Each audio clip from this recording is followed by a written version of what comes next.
Hello and welcome to a video from Very Victoria Crafts.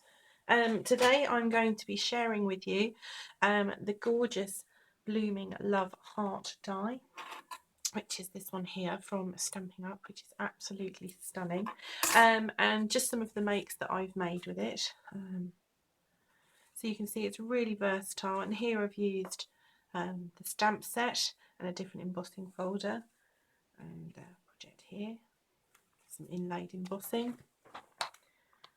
You can see the coordinating stamp set here, and if you have a Stampin' Up catalogue, you will find that in your catalogue on pages 16 and 17, and I'll also be sharing with you today some of these products here, which are at the bottom of page 19, which is the magnetic platform, the precision base plate and the Big Shot die brush, because those products work fantastically with the die.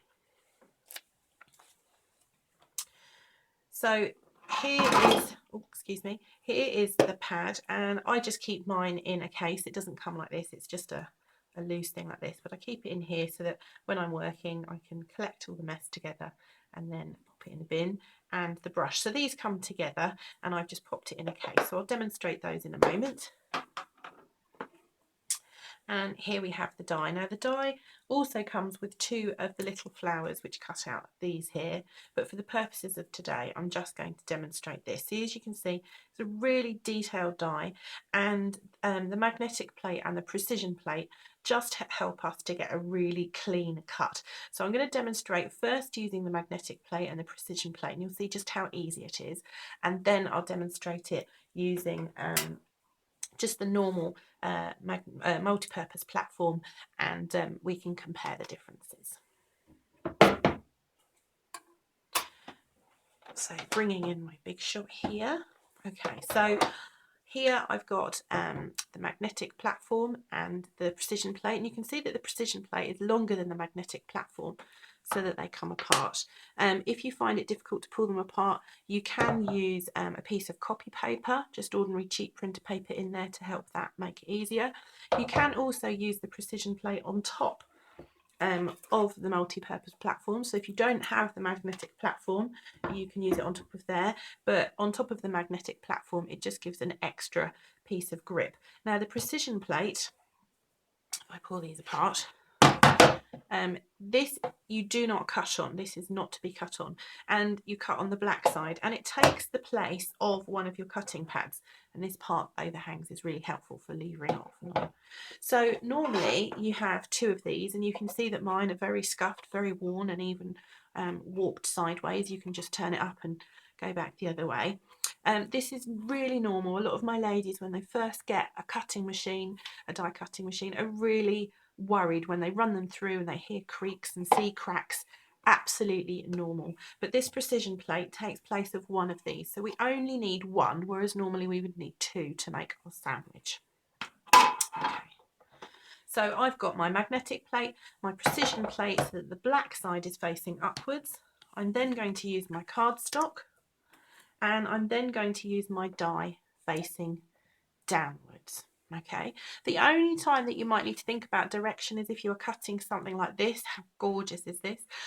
We advise, if you're using the glitter paper, because it is quite coarse like a sandpaper, that you would cut it on the reverse side, so that it creates a smoother cut. However, if you were cutting out words and numbers, you wouldn't want to do that, as it would reverse them. But with something like this, we advise not cutting on the front, but to cut on the back. But for just normal cardstock, we're going to place that on there. Okay, then we're going to use our plate, and this will jiggle the camera, so I'm a bit sorry about that, but not a lot I can do. I'm just going to roll it through, and you don't have to do this a couple of times, but you know, find a little bit extra doesn't hurt. There we go. Move that out of the way. Here we go.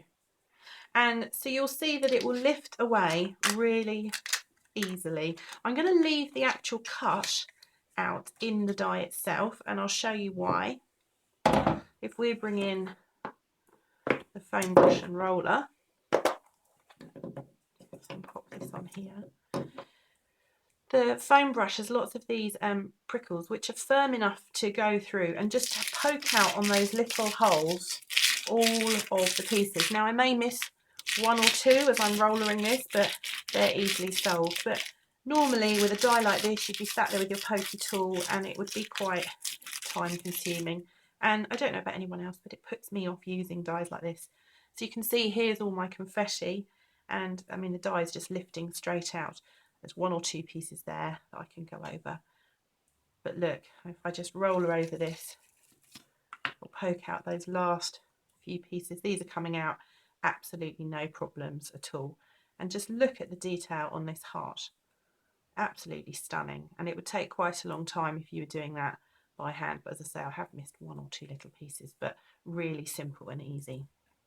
And if we compare that now to using the die, but not using the multi-purpose, the magnetic platform and the precision plate, we can compare the difference.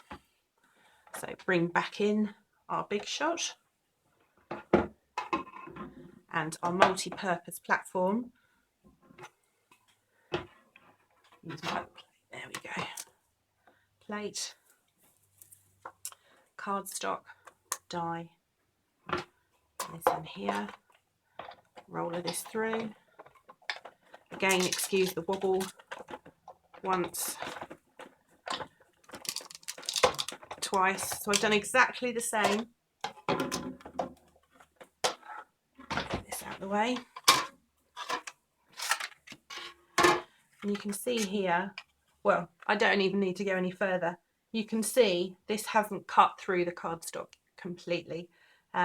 So I would need to run that through again. I would then need to be poking things out with a pokey tool. So I hope you can see that that's a really good demonstration of why the precision plate and the foam brush just really will take those intricate dies up to the next level and make it not such an issue to use. So then you can do techniques such as this, the inlaid embossing, which is absolutely stunning. Thank you for watching. Bye.